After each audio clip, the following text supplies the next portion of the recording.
Boom! What's up, everybody? My name is Kim Scogwell, and today I have a little bit of a different tutorial for you.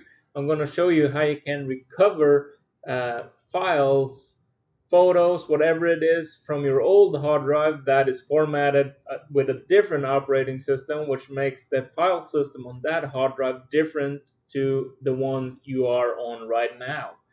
And so I had Mac for a long time, and this hard drive was formatted using that Mac. So it's got an HFS plus file system and an APFS, and my Windows computer can't even see it, so I couldn't do anything with it. So on the next tutorial, I'm going to show you how you can format that hard drive for NTFS, which is Windows file system. And this program is really awesome. It's free, which is the best part. It's called Diskinternals Linux Reader, and it will allow you to open up that hard drive, the HFS hard drive, APFS hard drive, and you can then recover your files that it on it, put them on a different drive, and then you got them, because once we then format this drive, we can put them back onto there.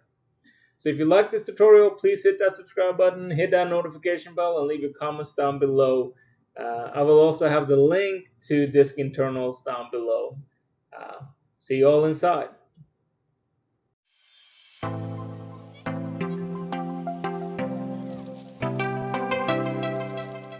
So here we are. If you go to diskinternals.com, you can find Linux Reader and get it for free. This is the free version, as you can see up here.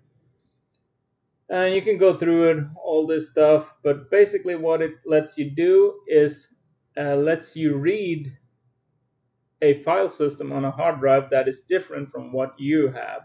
So I'm on a Windows system and I need to reach HFS or APFS, which is Apple proprietary. So if I open up my, we can go here first and have a look. So you can see here that my, where are you now? There. HFS plus volume. So I have it here. This program sees it. If I open up my Windows Finder, you can see here it can't see it. It sees this drive, the old one, the backup, and an FE drive, which I gotta format after. Cool. So I can't access these photos anywhere, or in this case it's videos. So once you open up this program, you get all your stuff here. You can look like this. Tells you the disk size and all that, what drives you're looking at. You can open up the folders tree here, but all you need to do is double click here. It's going to take a couple of minutes just to index everything, make sure you can read it.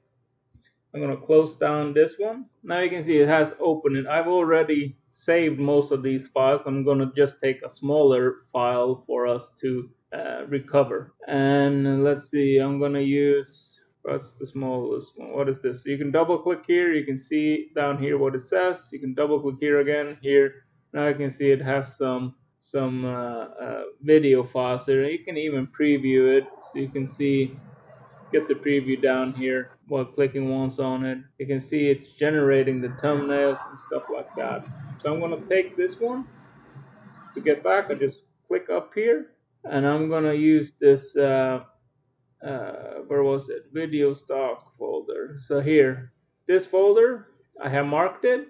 You can go up here to save right now. It's going to get you the viz setup. You can save, you can mount this. If this was an operating system, you could mount it now, or you could upload it to clouds, servers, NAS system through FTP if you want to. I'm just going to save it. So hit next. Here you choose where to back it up. So I'm going to go here, and we're going to get up this tree. I'm just going to make this a little bit bigger. And I'm going to make sure we're on my big drive. Videos, 2 terabytes like so. Hit OK. And then I'm going to extract file date from metadata as well. And you can see total recoverable files is 12 and a total of 502.34 megabytes. So now we just hit next. This tells you all the files. I don't need this DS, so I'm just going to click that off. And then we can go 1 tree further. I don't need that DS either. Then we have them. So then we just hit next. You're gonna see the progress here. Remember, I'm running 2 instances of OBS, Audacity here, plus this program. It's not a whole lot, it's just pretty quick still. Saying about 3 seconds left, and it's done. So if I now open up my file here, go here, then we can go into a video stock, then we can see May here. There we have them. So that's how you can easily save your files again. I did 1.7 terabytes recovered over last night, and that took about 19 hours. So it's not the quickest ever program, but it gets the job done and it does it really good. I had no corrupted files. So again, if you have some files on a different formatted drive, please try out this program, do it this way, and I'm 100% sure you'll love it. Again, hit that subscribe button, hit that notification bell, leave your comments down below, and I will also have a link to Diskinternals Linux Reader down in the comment section, the description here. I'll see you all next time.